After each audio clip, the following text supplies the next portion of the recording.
Hi, thank you for tuning in to True Raccoon Studios. My name is David. We're going to go over 3 sentences that we went over previously in club, and then go over about 4 words that we were having a little bit of trouble with, and just kind of focus on those and see how to fix them and how to pronounce them a little bit more clearly. So here's the first sentence, which then I'll follow up with a brief description, and then I'll go to the next sentence and I'll follow up with a brief description, and then go to the last sentence and follow up with a brief description, just kind of elaborating more, providing more details, and kind of elaborating on kind of how it's used in day-to-day life. So the first sentence is, brunch has a combination of breakfast and lunch foods. Breakfast has a combination of breakfast and lunch foods. Brunch is a meal that exists between breakfast and lunch. It is usually a combination of breakfast foods. So you will usually have a table that will have multiple items on it, kind of like what they call family style. And so that way people can just reach and get what they want. And usually it consists of like waffles next to, traditional lunch foods like sandwiches or French fries, things you wouldn't normally see together. Show up in brunch. So it's kind of a combination of both. Traditionally, this is on usually Sundays. For some folks, it's after church. For some people, it's just a tradition to get together with family members. But it can occur throughout the week, with the main key piece being the type of food that's being served and the time. So that's brunch in a nutshell. Breakfast plus lunch. And so that's where you get brunch. The next sentence is, a frittata can include cheese, ham, and bacon. A frittata can include cheese, ham, and bacon. A frittata kind of looks like a pie. So it's about maybe this big around, and it consists of eggs that you whip together, and then you add cheese, you add ham, and you add bacon. You break all those pieces apart into little tiny pieces. You mix it in, you let it settle, and you bake it for a certain period of time. When it comes out, it looks like a cake, basically, and then you cut it into parts and you serve separately to people.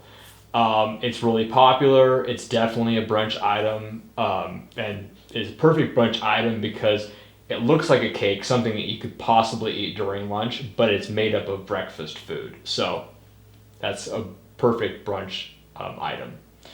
The third sentence is, coffee cake rarely contains coffee. Coffee cake rarely contains coffee. So this is counterintuitive. You would think that coffee cake tastes like coffee, and there is coffee cake that has really strong coffee taste. Like you bite into it and it looks like, or it tastes like you're just basically drinking a cup of coffee, but in cake form, and it's really strong. Most of the time, though, it's more of like a cinnamony flavor. It tastes more of like a really dry cinnamon roll, and it's just in the shape of a normal cake. Sometimes it's in a cake pan, so people will cut it into like 12 pieces or more to feed multiple people. In my mind, coffee cake is coffee cake more because it's served with coffee, and you dunk it or you eat it with coffee. That's how I remember it. But really, coffee cake that tastes like coffee, I've rarely had it, and it's kind of a specialty item at that point.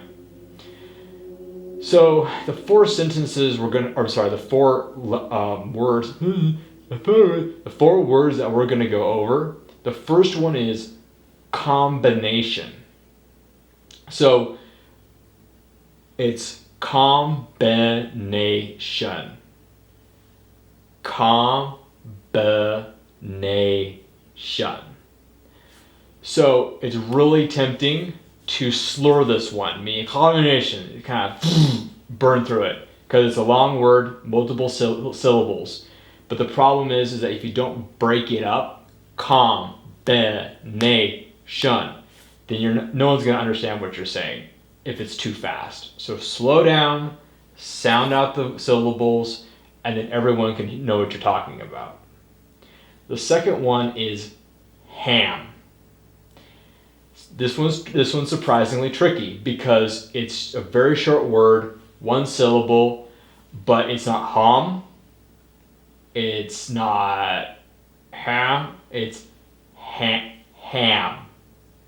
So when you're taking the corners of your lips and you're going ham, you're making a smiley face, ham, you're doing it right. Otherwise, it sounds like him or hom, or something that is like you want him on your sandwich. No, you want ham on your sandwich. So just really put up the corners of your mouth. The next one is coffee.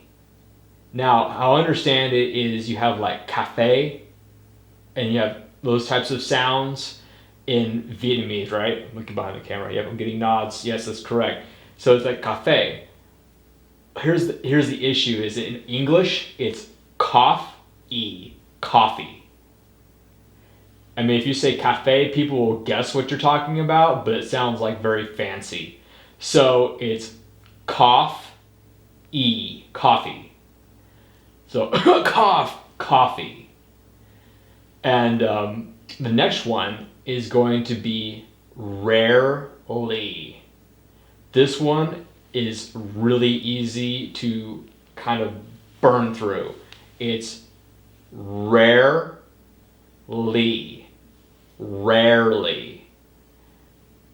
You have to separate the word rare, which is like uncommon, and then add the ly at the end. Rarely. Otherwise, if you do it quickly, it's going to be rarely or rarely or rarely, and no one's going to understand what you're saying, or worse, they think you're saying really. It's rarely. So that about sums it up. Those are the sentences and a kind of a brief description over the content of each of the sentences. Also, we went over 4 of the vocab words that I noticed people were having a hard time with.